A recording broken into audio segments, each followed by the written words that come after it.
সময় লাগবে, লেংদি হবে, তাতে ভিডিও কেটে দিন, ভিডিওর কথা বাদ দিয়ে দিন, আমার কোনো আপত্তি নেই, কিন্তু খাবার যদি ভালো করতে হয় সময় দিতে হবে, তাই না? হ্যাঁ, জীবনেরও তাই। ভালো জিনিস পাওয়া কখনো শর্টকাটে হয় না। শর্টকাটে যে জিনিস পেয়ে যাবে সে জিনিস শর্টকাটে চলেও যাবে। যে জিনিস ভালো মতন লেংদি প্রসেসে সময় নিয়ে করবে সে জিনিস তোমার সঙ্গে থাকবে, সেটা তোমাকে এনরিচ করবে।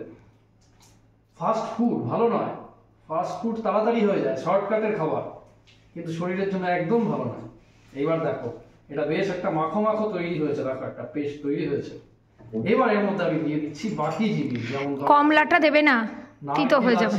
নারকেলের গুঁড়ো বেশ তুই একটা মুখে পড়লে পরে খাওয়ার সঙ্গে নারকেল ভালো লাগবে। এরপরে বাকি এখানে যেটা আছে কাজু আছে, কাজু বাদাম, এই একটা অন্য মাত্রাই দেয়, মাঝে মাঝে বাদামের টুকরো পড়লে মুখের মধ্যে। আদা মূলো এটা দেবে যেন।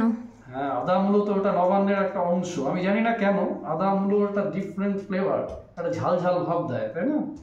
সবকিছুর সংমিশ্রণে নবান্ন একদম নতুন অন্ন। আমি জানি না নতুন অন্ন কি, এটা চালটা? হ্যাঁ, এই চালটা আমাদের নতুন নয়, আমাদের তো চাষ নেই, যাদের চাষ হয় তাদের। বাকি সব জিনিসই তো পুরোনো পর্যায়ে করছে।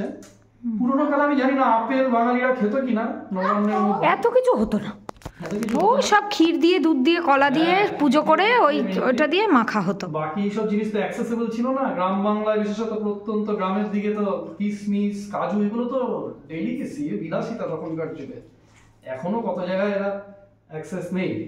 এখানে সঙ্গে আছে গুড় কতটা, গুড়টা অপেক্ষাকৃত ভালো চিনির থেকে। এটা আবার একটু রঙও দেবে, লাল লাল রং, তাই না?